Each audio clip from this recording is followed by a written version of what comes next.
Hello, good evening. Welcome to News 360 on TV3. We are also live on DSTV channel 279. I am Grace Hamwa Ajiman. Good evening to you. I am Noble Crosby Annan, and these are the headlines of the bulletin tonight. News 360 headlines is brought to you by Pepsodent Charcoal and Pepsodent Herbal. EcoBank, Nero Prime Water. Doctors' strike at Komfanochi Teaching Hospital is beginning to disrupt healthcare services in the facility.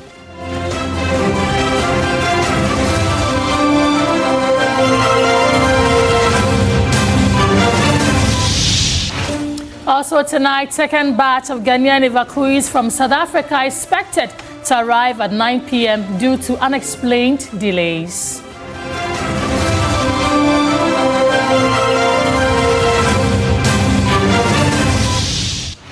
In counting the cost of floods, Ghana may require up to $5 billion to tackle the menace. We'll get the details shortly.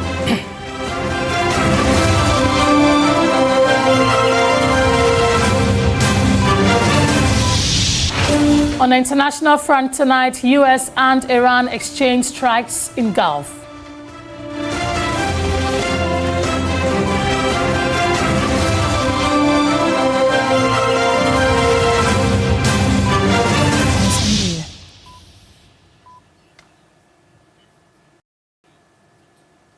Welcome to the program. We're live also on all our social media platforms at TV3 Ghana. You can join us there as we get interactive. Let's start the bulletin from here. Well, let's go to the Ashanti region because medical doctors at the Komfanochi Teaching Hospital have withdrawn their services on Saturday in protest of the Ministry of Health directive to the board of KATH to suspend the CEO. The doctors have described the action of the sector minister as counterproductive, considering the pressure at the accident and emergency center, which is affecting quality health care delivery.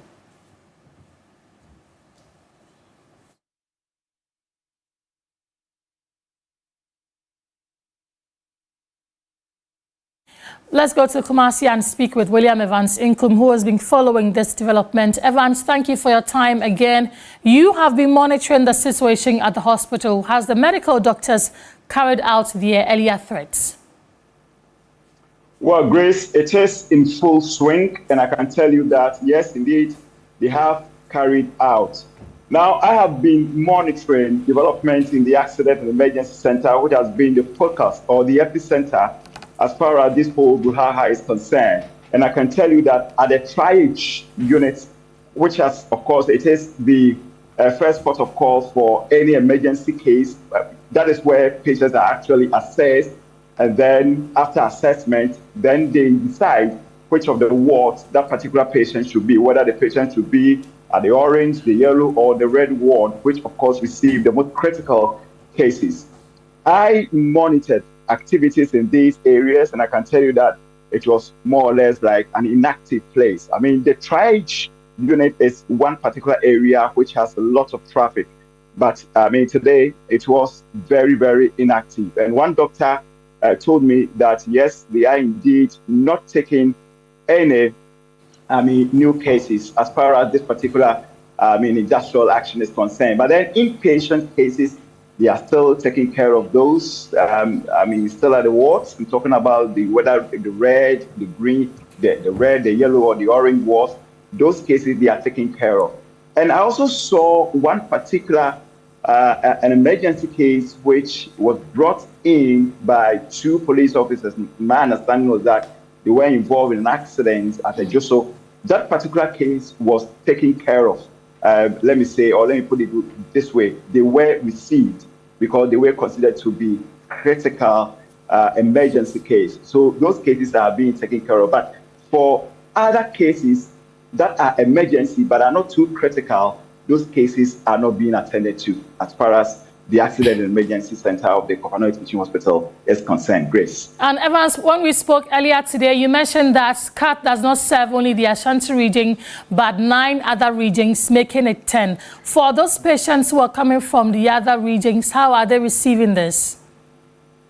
Well, today I did not meet a situation like that. Well, that would have been a very serious development if there was anything like that. Well, I saw one ambulance, but after checks, I was told that the ambulance was also coming from a nearby hospital. In fact, that ambulance was bringing a referral case. So yes, that was it. But for any case coming from outside the Ashanti region, being in North, the Western North, Upper East, Upper West, the Savannah, Ahafo, and the other areas, there hasn't been any experience yet. But if I should take what the doctors are saying as anything to go by, then it is going to be a dicey one. Should any case come from these areas? Right, Evans, thank you for the updates. We'll definitely come back to you for more on this. William Evans Inkum, our Northern Sector Bureau Chief. And back in the capital, the second batch of Ghanaian evacuees from South Africa is now expected to arrive in Ghana at 9 p.m. instead of the earlier scheduled arrival time of 4 p.m. No official reason has been provided for the change, but the evacuation forms part of an ongoing voluntary repatriation exercise following recent security concerns and anti-migrant tensions in South Africa. Approximately 600 Ghanaians have already been evacuated, with more expected to return later today and tomorrow. Earlier, the Ghana High Commission in South Africa shared a video on social media wishing the evacuees a safe journey home as preparations continue for their arrival in Ghana.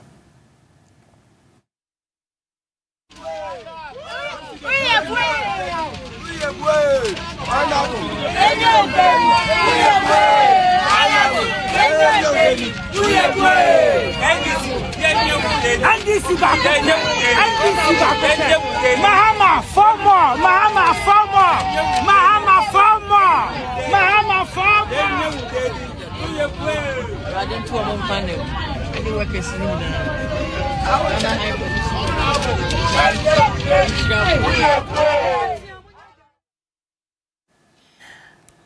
Well, away from that, amid the devastation of the Adenta news site building collapse that claimed a life and left 4 others injured, one unlikely survivor captured the attention of many during the rescue mission. In this report, Samuel Yeboah Adams tells the story of the family dog that was rescued from beneath the rubble and how its survival portrays hope and the enduring bond between humans and their pets. Able to save 4 victims, and currently they are receiving treatment at the 37 military hospital. Unfortunately, we lost 1 female. In the course of our search and rescue operations, we succeeded in also rescuing their pet, which happens to be a dog, from under the rubble. That was the head of the Public Relations Unit of the Ghana National Fire Service, DO2 Desmond Aka, providing an update on the rescue operation following the collapse of the Adenta news site building. When the news team visited the affected family, the dog was identified as No Friend. For nearly 5 years, the dog has been a familiar presence in the household, serving both as a pet and a guard dog. However, according to a family member and survivor, Frank Jiba, the incident has changed it. Frank, who was himself rescued from beneath the rubble, says No Friend was known for being aggressive and protective, but since the incident, the dog has become unusually calm and withdrawn. When the building collapsed, we were focused on the human, so in the process, before we remembered that the dog is also trapped. So when they rescued the dog at where one of my cousins were, and they took it out. So we even thought it might die or something, and we realized he just had 1 arm broken, that's it. Like the others caught up in the disaster, No Friend did not emerge unharmed. The dog sustained injuries during the collapse, but for now, Frank says its care is a secondary issue as they battle the loss of a loved one and the destruction left behind. I've not gotten time to examine it, and because of the broken arm, he doesn't allow anybody to come closer. I'm only relatives left with other siblings around, so we are focused on our things. I think the dog issue will be secondary something later. We also care about the dog. Definitely when you have place living, the dogs will still go with us. Yeah, it's a dog we love so much. Dr. Elton Brown Damwa is a veterinary officer. Traumatic event usually impact pets the same way it impacts animals. And usually it causes a long-lasting psychological and emotional physical what distress, similar in humans and same in what animals. So what happens is after such an event, there's a chronic fear and anxiety disorders, and also there are symptoms which look like the PTSD in humans too, post-trauma stress disorder. So I would say that we really need to consider the mental status of our pets very, very serious. These are vulnerable animals that we need to protect them in situations like this. Despite the circumstances, Frank says the family was relieved to learn that no friend survived. As the family mourned their loss and pieces together what remains, no friend, quiet person serves as a reminder that the impact of disaster is often felt far beyond the lives counted in official report. Samuel Yeboah Adams, TV3 News, Adenta, Accra. Well, tonight, let's talk about something also related to the floods.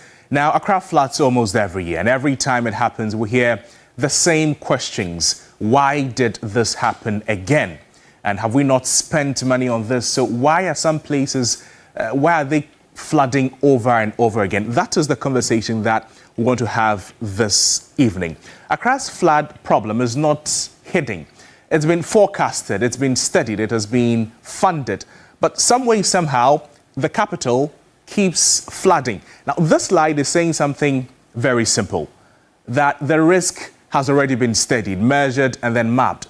If we're breaking down the numbers, 35.66% is marked as high flood risk. And that means more than 1/3 of the area studied is very likely to flood when there is heavy rainfall. Then we have over 40% in medium to high risk zones. And this means another large part of the city is also exposed. These are areas where flooding can happen. Then comes the biggest figure, 71% highly susceptible in Accra metro area. It simply means that highly likely to be affected. It does not mean every part will flood every time it rains, but it means that the conditions are already there for flooding to happen easily. And of course, the Accra metro area, referring to the core urban part of Accra, the heavy built-up, busy, crowded part of the city where we have homes, market roads, businesses, and people all closely packed together. So when the slide says 71% of Accra metro flats is highly susceptible, it simply means that a large part of the city's core is already vulnerable. We know that. So the real question when it floods is, what did we do with this information? It takes us to the next slide that we're talking about. We're looking at the costs. The estimate here is that fixing Ghana's flooding problem could cost about $5 billion. This is a huge amount of money. But when you think about the scale of the problem, you begin to understand why. Now, this is not just about clearing one gutter at Circle or dredging one drain at Odo. It's about rebuilding a whole flood control system. It means protecting waterways. It means removing illegal structures. It means managing waste properly. And it means planning communities better. It means making sure that the water has somewhere to pass when the rains come. But the important point is this: flooding is expensive whether we fix it or not. If we fix it, it means we are paying this for proper infrastructure. If we do not fix it, it means that people will still pay through lost lives and property and emergency spending every rainy season. That's the reality that we're dealing with here, $5 billion. This slide, let's talk about it. It brings the issue closer to home. This is what we're talking about. Now, the same communities keep appearing in flood reports, okay? Odo, Alajo, Agbogloshi, Kaneshi, Weja, Nima, Sakumono, Klagom. Mention them at home. You know them already. Many others. Over 47 different communities are affected every time it rains in Accra. And the numbers keep increasing. Every year, the same communities flood. Then it means that we already know where the danger is, okay? And for some people living in these communities, it is a yearly fear that they experience. That is why this slide matters the most, because behind every pin you see on the map, there's a life, there's a family, there's a business, there's a livelihood. That is the reality we're talking about. We are aware. Now, this slide explains one of the biggest problems that we have. If you pay attention critically to what is on the screen now, too many institutions are involved, but accountability is not always clear. GMET is there. They may warn us about the rains. NADMO may respond when disaster happens. Hydrological Authority, they may deal with drains and water flow. Land Use Spatial Planning Authority, they may deal with planning. EPA, look at environmental issues. MMDAs are responsible at the local level. Well, private waste contractors also involved in keeping communities clean. On paper, it looks like a very, very strong system. But in reality, when flooding happens, people ask a simple question. Who is responsible? Who should have cleared the drain? Who allowed that building in the waterway? Who failed to collect the waste? Who ignored the warning? Who should have acted before the rains came? When many institutions are involved, but no one is clearly answerable, the system becomes confused. And when the system is confused, the water does not wait. It punishes ordinary people. That's the reality we're facing. Lots of institutions. But who is really answering? Who is taking responsibility? We're not talking about blame here. We're only asking the question about responsibility and what should be done to declutter all of these things. If we're moving on to why Accra keeps flooding, this slide answers the big question directly. Why does Accra keep flooding? Choke drains, plastic wastes, undersized culverts, concrete surfaces. Now, at this point, Accra has more pavement, more roads, more buildings, and more concrete. And concrete does not absorb water. It pushes the water away quickly. Wetland lost. Wetlands are like natural sponges, if you don't know, and they hold water. But when we fill them and we build on them, it means that we remove one of the city's natural protections. And another major one is illegal structures on waterways. The figure here is over 8,470 illegal structures sitting on waterways in Accra alone. That means that water is being blocked in places where it should naturally pass. In simple terms, the city is building faster than it is draining. And these are all contributing factors to why we're experiencing what we experience every time it rains in Accra. Let's talk about this. This is very important because it shows how Accra has changed. Accra has paved over its natural sponge. In simple terms, the city has removed many of the natural things that used to hold or slow down rainwater. There's woodland. It has reduced from 10.5% in 2000 to 4% in 2020. At the same time, built-up area increased from 40%. And we're seeing all of these changes affecting how floods occur. If we're making it simple, when the rain falls in the soil, when there are trees, when there's grass, it slows the pace. But when there is concrete everywhere, it means that it flows to wherever it will go. And that is why Accra is flooding. One of the reasons why Accra is flooding. If we're looking at the next slide here, we're talking about where the millions go. This slide is talking about money, and it raises a very simple question. Where did the millions go? Where did all the money we've dedicated to solving the flooding situation in Accra go? More than $350 million was committed under GARID. GARID is a Greater Accra Resilient and Integrated Development Project. But then $65 million was diverted to COVID-19 response. And by May 2024, only $8 million had actually been disbursed on works.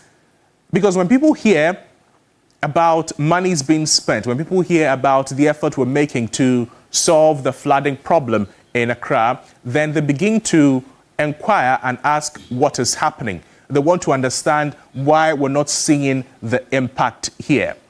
That is one major problem that we're looking at. So this is how we wrap up the conversation this evening.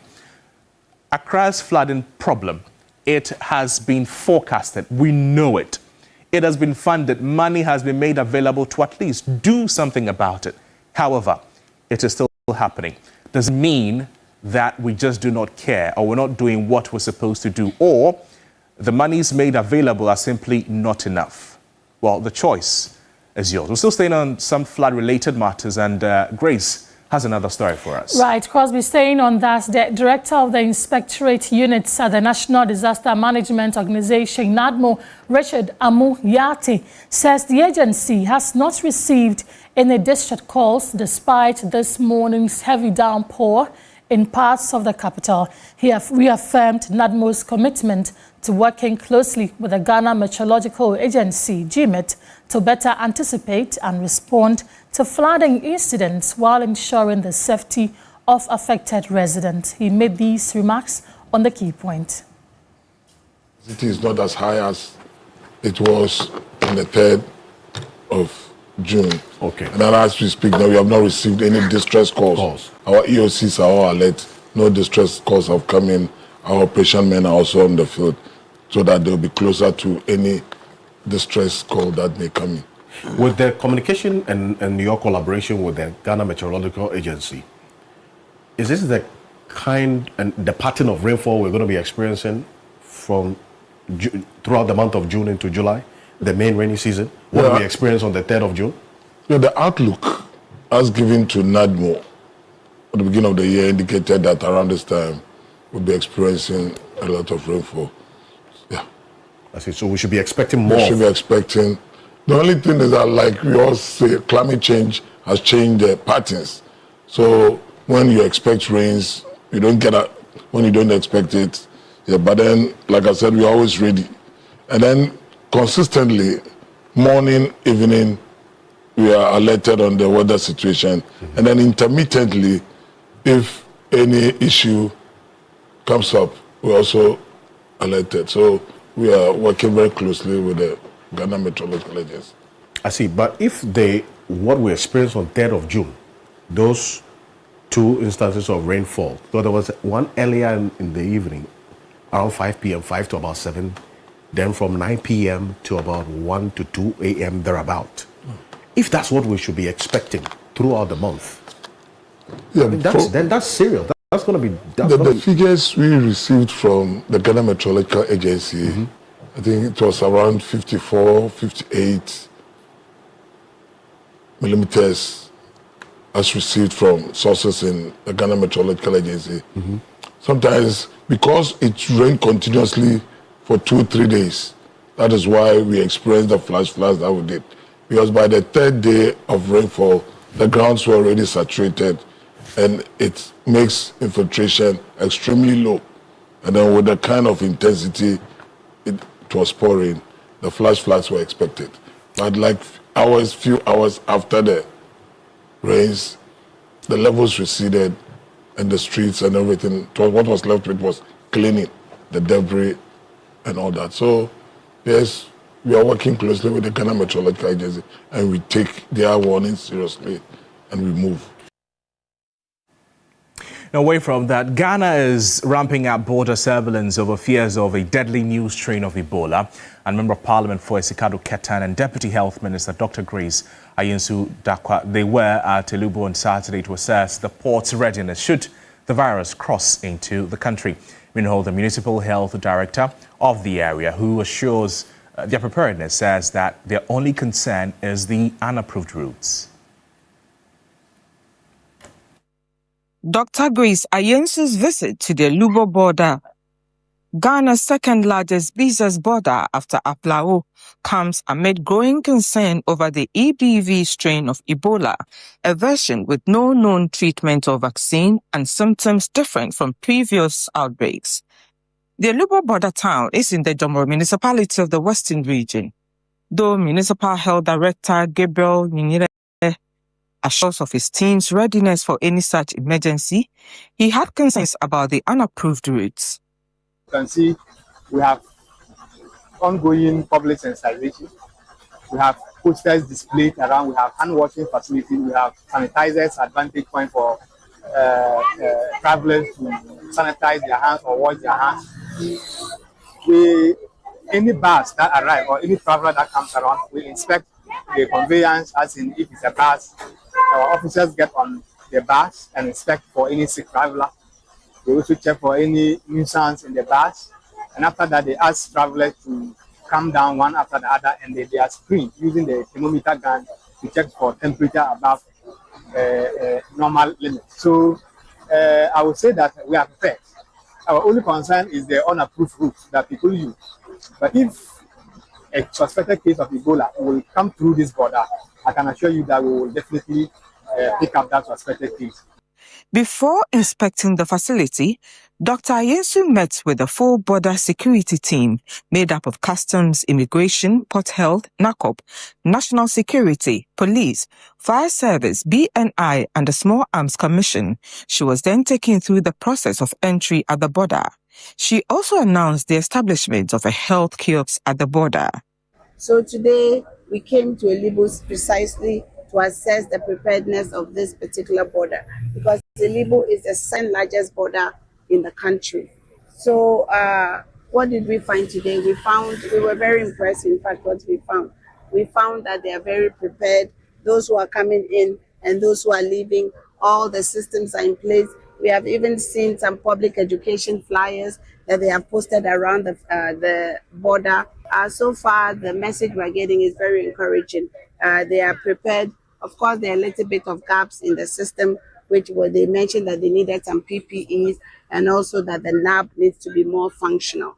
So we have taken all that information to advisory. We are going back to Accra. We will inform the minister and also inform the president, and then we will bring you the necessary equipment, all the necessary consumables, the PPEs to effectively manage this border, to save Ghanaian lives and to prevent the Ebola from entering the country.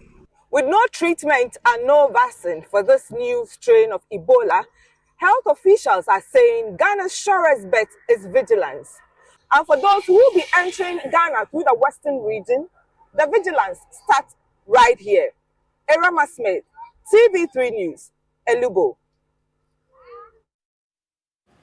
In communities across Ghana, women and girls with disabilities continue to face hidden struggles in managing menstrual health and hygiene. Menstruation is a natural part of life. Yet for many living with physical, sensory or intellectual disabilities, the experience is complicated by barriers that go far beyond biology. Beyond the physical challenges, stigma and silence deepen exclusion, leaving many without the dignity, privacy and support they deserve. For one mother, caring for her 12-year-old daughter with cerebral palsy means relying on diapers. She laments the lack of products designed for girls like her child and calls for pads that meet their unique needs. During the menstrual time now, easy because your bar. It's tough for her during her menstrual cycle. I usually put a pamper on her with a pad, but I don't know if I can use just the pad alone without causing her any infection. Infection.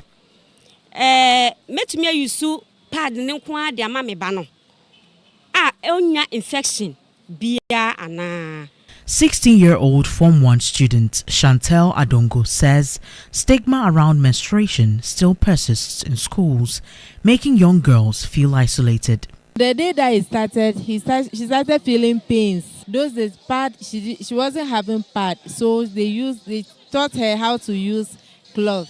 Sometimes when she stains her dress, her friends, and they mock at her, they laugh at her. It's very disgraceful. She feels shy. She doesn't feel good. Midwifery officer at the Greater Accra Regional Hospital, Filipina Ajele Adu, urges families to seek medical care whenever they notice unforeseen changes during menstruation. People feel that menstruation is dirty and that when girls are menstruating or women are menstruating, they don't need to go to certain places, example, church and school. It is not true. It is a natural thing with women. So I don't think people should discriminate against women or girls who menstruate. Sometimes if you saw yourself as a woman, you don't have to feel shy about it. Marking World Menstrual Health Day with persons with disabilities, the Gender, Children and Social Protection Minister, Dr. NADMO Mulate, emphasized the importance of menstrual health and hygiene education. Those who have severe disabilities that impair their mobility, you realize that those people need extra support. It's not as simple as we see it as handing over pad, but it's also making sure that this menstruation, which is a natural thing, is done with dignity. Well, social media has transformed the way young people communicate, making conversations quicker, shorter and often more informal. But as digital language become part of everyday interaction, questions are being raised about its impact on students' writing. The 2025 BEC Chief Examiner's report points to what it describes as social media language interference in formal essays. Safwa Buahin explores whether the language of the chat room is finding its way into the examination hall. Okay, so if I say please, what is the short form you normally use on social media or on WhatsApp, any other place? How do you write it? Yes. PLS? Yes. Instead of PLEASE. And then because? COS. COS. Yes. Or CUZ. Or CUZ. Yes. And what other thing? What about you? So how do you write it? WBU, what about you? For many students today, this is normal communication. Shortened words, slang and abbreviations have become part of everyday interaction, especially on social media and messaging platforms like WhatsApp. But educators are beginning to question whether these informal communication habits are also finding their way into academic writing. For them, it is often a matter of convenience, saving time, reducing efforts, or shortening words they consider too long. Is it something that unintentionally happens, or you just, what happens? I want to understand. Like maybe because when the because you come to it is full, it's very full. So maybe when the exam man is coming to collect the paper and last word you want to spell because, you can just short it and write it course. You reduce stress. Yes. So you feel it reduces stress. Yes. So it saves time. It saves time. When you have confused thing why you have, and maybe the place you can't spell it. You cannot read it. Yes. It's a big word, you can't, then you shorten it. What some students consider harmless shortcuts is now attracting the attention of education authorities. The 2025 Chief Examiner's report for the Basic Education Certificate Examination cites what it describes as social media language interference, where slang, textile abbreviations, and casual shorthand colloquialisms frequently bleed into formal exam essays. Having taught English for more than 4 decades and served 9 years as the chief examiner, Madam Andelia Boachiansa says the changing pattern in students' responses has become increasingly noticeable. The trend has been going downhill for several reasons. But looking at it critically, the impact of the social media seems to be a very damaging effect. Some of the candidates are not using the internet for a good purpose or for educational purposes. They seem to concentrate on only the entertainment aspect. And I think this is affecting the performance of some of them. For veteran teacher Raphael Kofi Gapson, who has been in the classroom since 2003, students often become products of the environment they are constantly exposed to. Every human being or every child is a product of its environment. The children mimic what happens within their environment. The youth or the students of today have a lot of things that drives their passion for knowledge.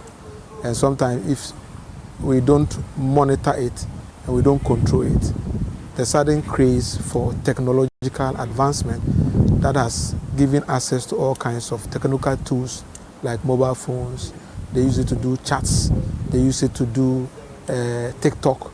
They mimic the things that happen there. If we are not careful, they move away from the chat rooms, not only into the classroom situation, they take that same thing, if they are not properly corrected, they take those things into the examination halls and they produce it into the examination papers. Kofi Gapson points to certain common shorthand as some of the expressions increasingly appearing in students' writing.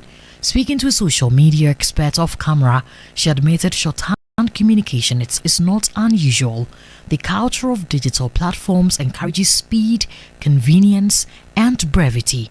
The chief examiner believes solving the problem will require a shift not only from students but also from educators. The internet has very good material. Now, what is a trend? You just take your phone, just a click, and you can get any information that you need.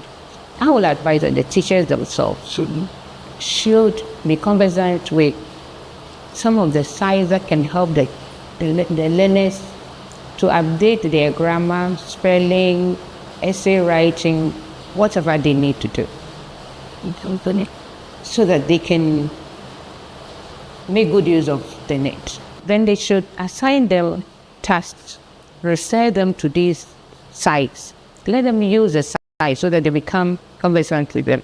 Kofi Gabson holds a similar opinion, calling on relevant stakeholders to play a role. In the school environment, I would say that both school administrators and then teachers, they have to make sure that they make register switch awareness. There's what we call register switch awareness.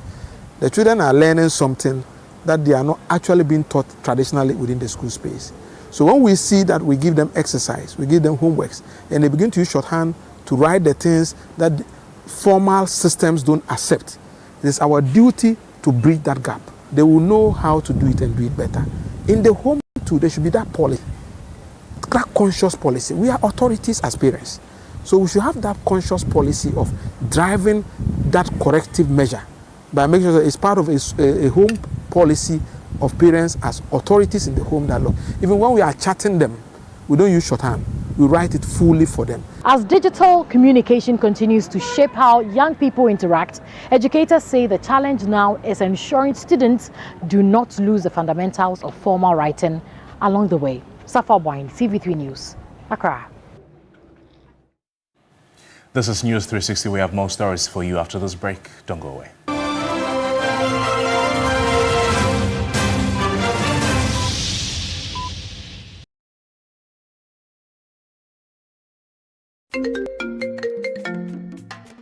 Hello, my name is Pamela from Custom.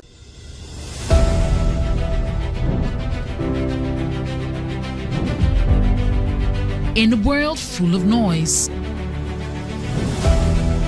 clarity matters. Stories shape us, ideas challenge us. An honest dialogue moves us forward.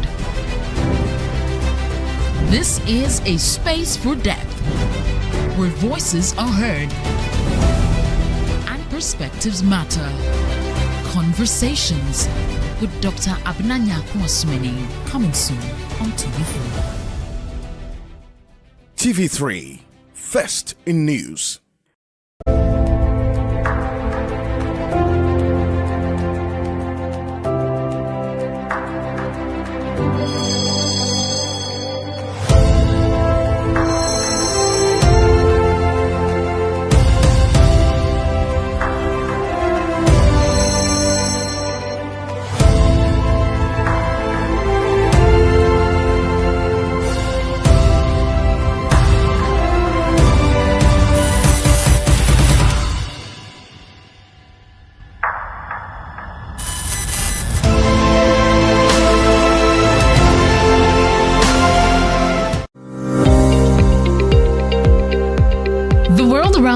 Is changing, not slowly, not quietly. In the north, the rains that once arrived on time don't come anymore.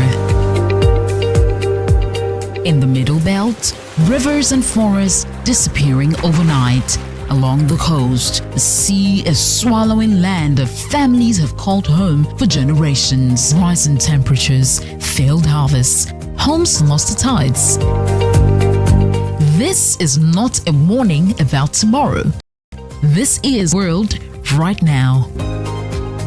TV3 and the German Embassy in Ghana. The conversation on climate security implications in Ghana. The Climate Talks 2026. 5 cities, 5 conversations, 1 urgent call to action.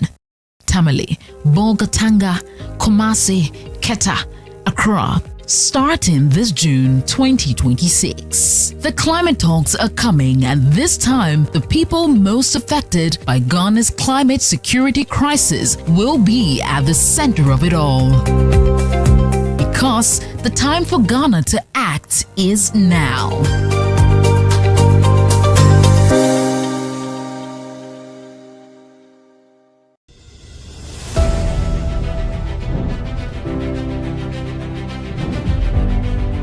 In a world full of noise, Community matters.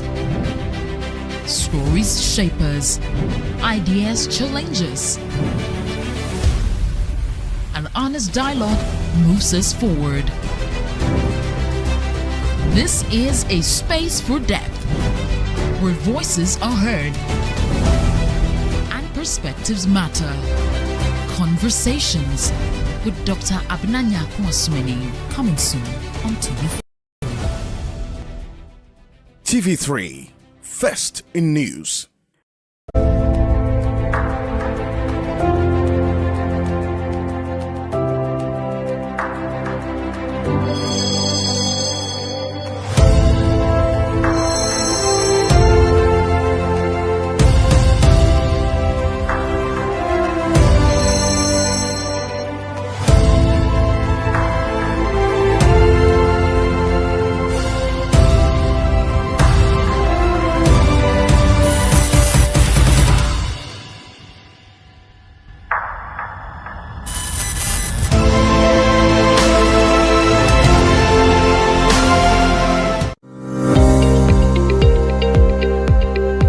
Around us is changing, not slowly, not quietly. In the north, the rains that once arrived on time don't come anymore. In the middle belt, rivers and forests disappearing overnight. Along the coast, the sea is swallowing land that families have called home for generations. Rising temperatures, failed harvests, homes lost to tides. This is not a warning about tomorrow. This is the world right now. TV3 and the German Embassy in Roxy Nelson Dafia-Mekpo has renewed calls for a final assessment of the stretch of road, including the full installation of traffic lights and proper road markings to improve safety. I've been pleading with the Department of Highways since about 2023-24 for them to install traffic lights. I renewed the call last year. The minister has intervened. So the chief director of the Menstrual has confirmed to me just yesterday that he's detailed the team to go to the ground to do the final assessment. So we are praying that they install traffic lights at Peki-Tsame Hospital Junction. Then we want a traffic light at the Tudume Tombo Germany Junction at Tudume, because there are two major curves before you access Tudume. With 25 survivors currently undergoing treatment, Mr. Dafia-Mekpo has pledged to support them with their medical expenses. We'll focus on those who are recovering and ensure that they recover speedily. I'm going to support them with some money from my common fund to deal with the medical expenses. The MP also promised to facilitate the construction of an accident and emergency center at Peki, noting that the over 160-kilometer road corridor currently lacks such a critical facility. I have to quickly start the construction of the accident center at Peki Government Hospital. It's a project that myself and the community will be planning, but funding has been a problem. But with these issues, it means I have to really look for some good funds and start it. I'm sure when we start, we can finish. We don't have accident center, even though from Somanya all the way to Hokwe, a distance of about 160 kilometers. Peki Government Hospital is the only health facility on that stretch. So when accident happens, Akosomo Hospital is off. Amfuega Hospital and Bando Magremakwa, they're also off.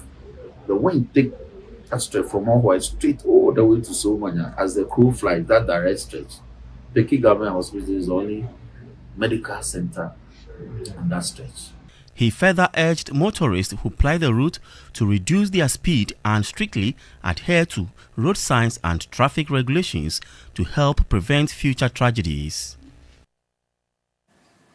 Now, government is being urged to expedite the rollout of the responsible community mining scheme, as miners say delays in its implementation are causing significant economic hardship for many livelihoods that depend on the sector. William Evans Inkum has more in this report. For years, the fight against illegal mining has been fierce, government after government, but winning the battle has been miles away. Some school of thought argue the right approach remains a missing link. Destruction of water bodies and arable lands continue unabated in some parts of the country, despite effort by government to clamp down. A small-scale miner, Alhaji Sharif Razak Muntari, says government approach has been problematic. Responsible cooperative mining there. Who see obi kwan no say man nye we no. Now the way na den aba. Enti na misusu say nka aban no ansa na kra nko best stop small scale mining no. Na nka misusu say nka o mine no so. Government has been slow in rolling out the responsible cooperative mining. We've been asked to leave site. Now we're at home. We are not working. The government should accelerate its efforts so we can go back to work. Government is already spending millions in reclaiming degraded lands. Let's do some politics now. National Chairman of the National Democratic Congress, Johnson Estedu Nketia, is currently leading the polls ahead of other likely contenders in the party's 2028 presidential primaries. This is according to a survey conducted by Musa Dankwa, lead researcher and executive director of Global Info Analytics, who says the findings reflect the current preferences of respondents. He disclosed the poll results on the key point. The work of pollsters. Pollsters are not an arm of the government or an arm of a political party. Pollsters are there to gauge public sentiment and bring out what the public think. Many places in the world where democracy is working, opinion polls are conducted every day in some cases. Indeed, if you go to the United States, they have daily tracking poll, not 90 days tracking poll, daily tracking poll. We have not done daily tracking poll. We've done quarterly tracking poll. And where the situation demands, we do a snapshot polls to understand the views of the people. The value of doing this poll is that, look, every person who has interest in contesting usually would commission a study for themselves to see their chances, where they lie in public perception and where they lie in delegate perception. That early testing enables them to assess whether they are viable or not viable.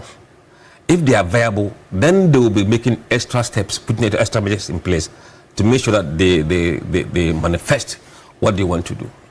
If they are not, then quietly they go under. When you have a long list of people vying to lead a party, it is because they have not been aided by any public opinion poll to see where people's level of sweetness level is. You have Dr. Kasiela Tofosu, Haruna Idrisu, Julius Debra, Professor Anana Yedopoko Ajiman, who at some point was not on your poll. Yes. No, not in the delegate, was among the public. This is a delegate poll. So let's be clear. So you spoke to delegates? These are delegate polls. How do you know that the people you spoke to are delegates of the NDC? Oh, you have their names, where they vote, their phone numbers. You have the delegates' phone numbers? Yes. NDC delegates? Yes. And you call them? Yes. And they tell you who they are going to? What we did in the first one was what we call unprompted recall. We didn't give them any name to choose from. Who would you want to lead NDC? And they mentioned the names. When they mention the names, we tick.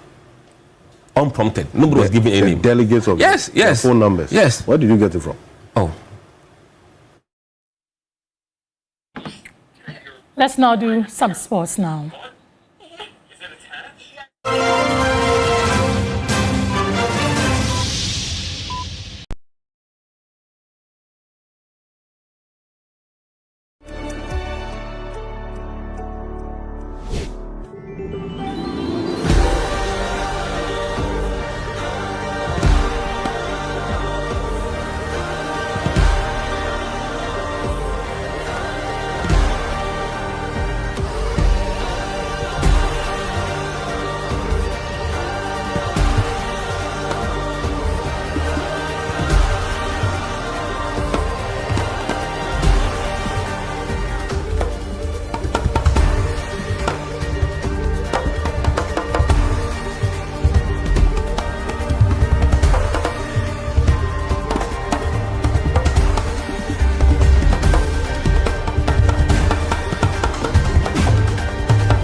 how to play. It's bright like you. Why? Do I want to play all day? You are growing. Why? Do I like to hold you closer very near? Why do we always choose soft-care? Because you get to sleep soundly. Soft Care Baby Diapers uses liquid lock technology that absorbs water and holds it at the bottom, offering your baby long-lasting dryness. Do we always choose soft-care? Soft Care. Very soft.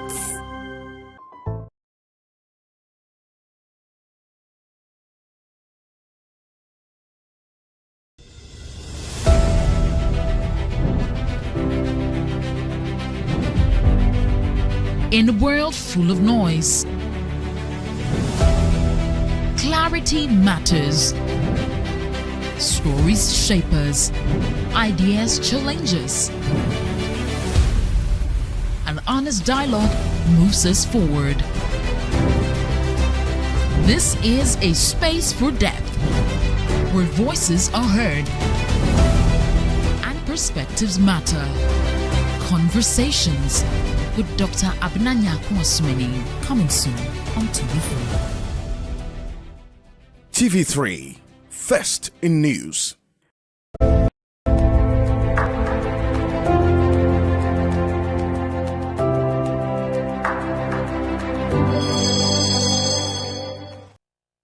The Sports News segment is brought to you by Sasso Insecticide Spray and Quad.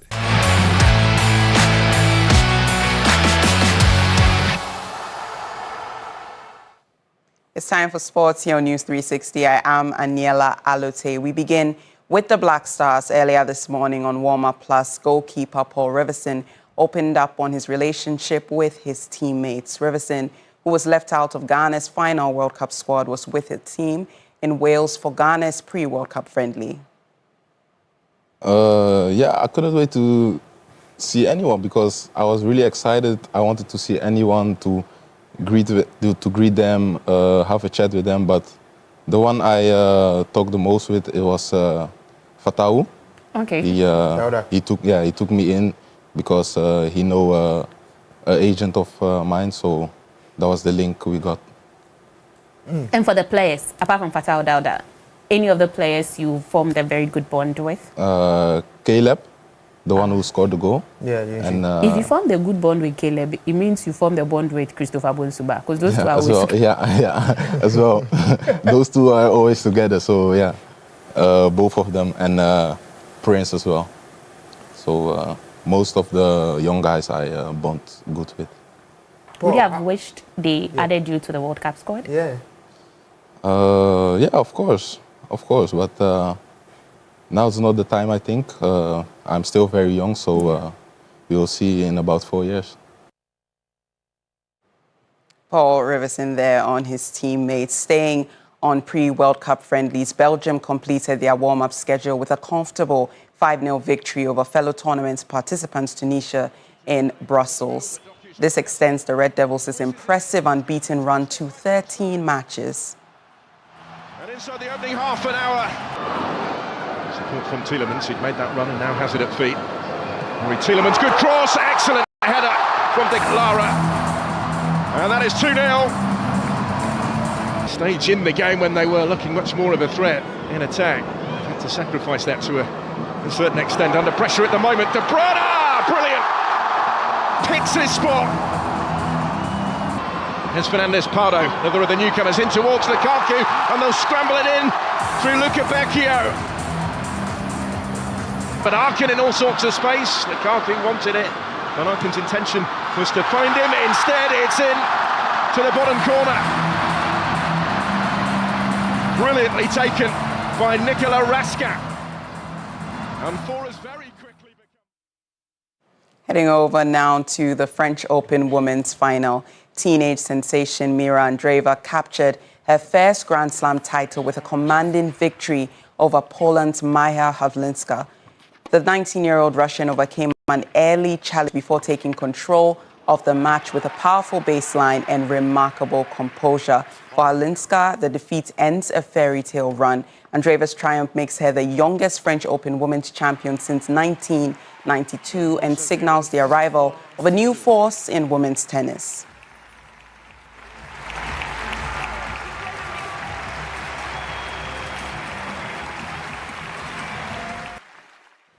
That's how we wrap up sports here on News 360. I am Aniela Alute. Up next is entertainment news.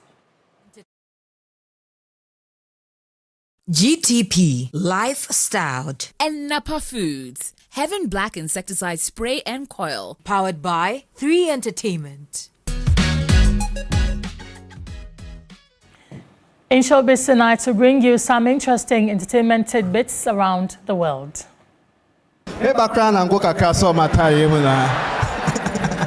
organizers of the Ghana Comedy Awards have officially opened nominations for this year's edition of the prestigious awards scheme.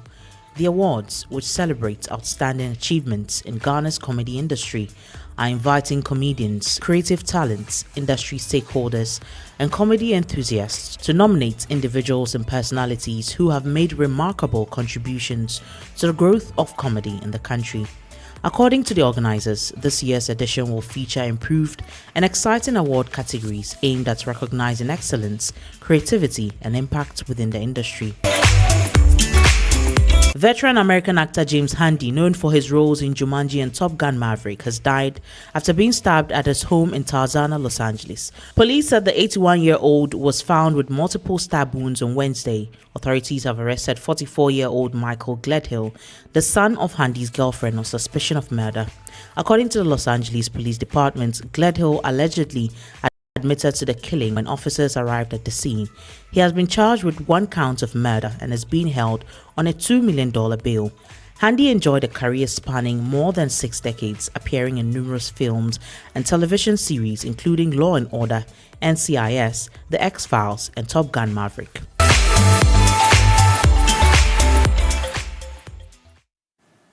Well, that to your entertainment does now bring you some international news. Well, the shaky ceasefire between the U.S. and Iran has been tested further, with American forces targeting Iranian drones and radar sites and Iran firing missiles at U.S. bases in the Gulf. The U.S. military said the attacks were in response to 4 Iranian one-way attack drones launched towards the Strait of Hormuz, which it said posed an immediate threat to regional maritime traffic. And the drones were shot down, U.S. Central Command, CENTCOM, said. Tehran called the U.S. strikes a flagrant violation of the ceasefire agreement between the two countries. Iran retaliated by firing ballistic missiles at 2 U.S. air bases in Kuwait and the U.S. Navy facilities in Bahrain. Iran's Arab news agency also reported. Now, Bahrain and Kuwait both condemned the attack, saying the drone and missile fire had been successfully expelled.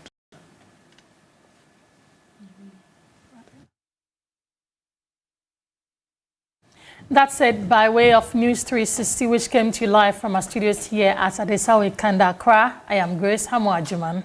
I am Noble Crosby, and there's more news on our website, 3news.com. Thank you so much for staying with us. Good evening.